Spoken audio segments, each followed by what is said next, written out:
जय श्री कृष्ण। आप सभी का हमारे चैनल दिव्य अमृतवाणी में स्वागत है। आज मोहिनी एकादशी के शुभ अवसर पर आपको वैशाख मास की शुक्ल पक्ष की मोहिनी एकादशी की सुंदर कथा सुनाने जा रहा हूँ, जिसके श्रवण मात्र से महान पुण्य की प्राप्ति होती है।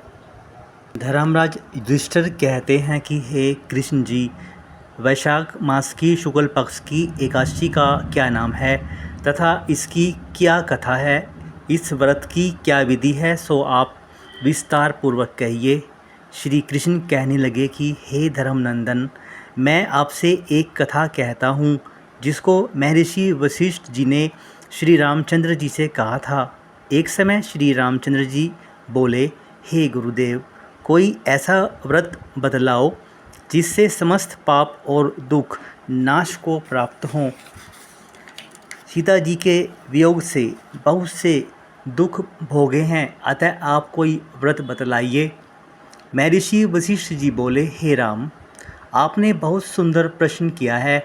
आपकी बुद्धि अत्यंत शुद्ध और पवित्र है। आपके नाम का स्मरण करने से ही मनुष्य पवित्र और शुद्ध हो जाता है।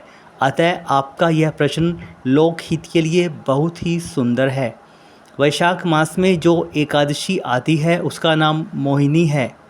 इस एकादशी का व्रत करने से मनुष्य सब पापों तथा दुखों से छूटकर मोहलोक से मुक्त हो जाता है। अतः यह व्रत दुखी मनुष्यों को अवश्य करना चाहिए। इससे मनुष्य के सब पाप और दुख नाश को प्राप्त हो जाते हैं। अब आप इसकी कथा ध्यानपूर्वक सुनिए। सरस्वती नदी के किनारे एक भद्रावती नामक नगरी थी। वहाँ पर द्युतिमान नाम का चंद्रवंशी राजा राज्य करता था। इसी नगरी में धन धान्य से पूर्ण पुण्यवान धनपाल नामक एक वैश्य भी रहता था। वह अत्यंत धर्मात्मा एवं विष्णु भक्त था। उसने नगर के अनेकों भोजनालय, प्याऊ, कुआं, सरोवर, धर्मशाला आदि बनवाए थे और सड़कों पर आम, जामुन, नीम आदि के अनेकों वृक्ष लगवाए थे। उस वैश्य के 5 पुत्र थे, सुमना, सद्बुद्धि, मेघावी, सुकृति और धृष्ट बुद्धि। इनमें धृष्ट बुद्धि नाम वाला 5वां पुत्र महापापी था। वह पितर आदि को नहीं मानता था। वह वेश्या और गुंडों की संगति में रहकर जुआ खेलता तथा दूसरे की स्त्रियों के साथ भोग विलास करता, मद्यपान का सेवन करता और भी अनेकों कुकर्मों में वह अपने पिता के धन को नष्ट करता था। वेश्याओं के साथ उनके गले में हाथ डालकर फिरता रहता था। इन्हीं कारणों से उसके पिता, भाइयों तथा कुटुंबियों ने उसको घर से निकाल दिया और उसकी निंदा करने लगे। घर से निकाल देने के बाद वह अपने गहने और कपड़े बेचकर निर्वाह करने लगा। जब सब धन नष्ट हो गया तो वेश्या और गुंडों ने भी उसका साथ छोड़ दिया। अब वह भूख और प्यास से अत्यंत दुखी रहने लगा और कोई सहारा न देखकर वह चोरी करने लगा। एक बार वह पकड़ा गया, परंतु राज्य कर्मचारियों ने उसको वैश्य का पुत्र जानकर छोड़ दिया। अगर जब वह दूसरी बार फिर पकड़ा गया तो उन्होंने राजा के सामने उपस्थित कर दिया। राजा ने उसे कारागार में बंद कर दिया। कारागार में राजा ने उसको बहुत दुख दिया और कहा कि तू मेरी नगरी से निकल जा।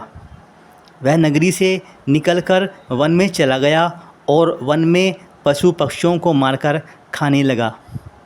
कुछ समय के पश्चात वह बहेलिया बन गया और धनुष बाण लेकर पशु पक्षियों को मार मार कर खाने लगा।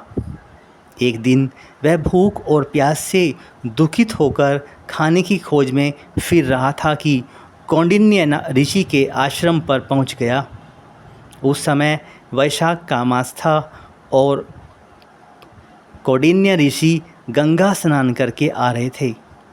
उनके भीगे वस्त्रों के छींटे पड़ने से उसको कुछ सद्बुद्धि प्राप्त हुई और वह मुनि के सामने हाथ जोड़कर कहने लगा कि हे मुनि, मैंने अपने जीवन में बहुत बड़े बड़े पाप किए हैं। आप उन पापों से छूटने का कोई साधारण और बिना धन का उपाय बतलाइए। उसके दीन वचन सुनकर ऋषि कहने लगे कि ध्यान देकर सुनो, तुम वैशाख शुक्ला एकादशी का व्रत करो।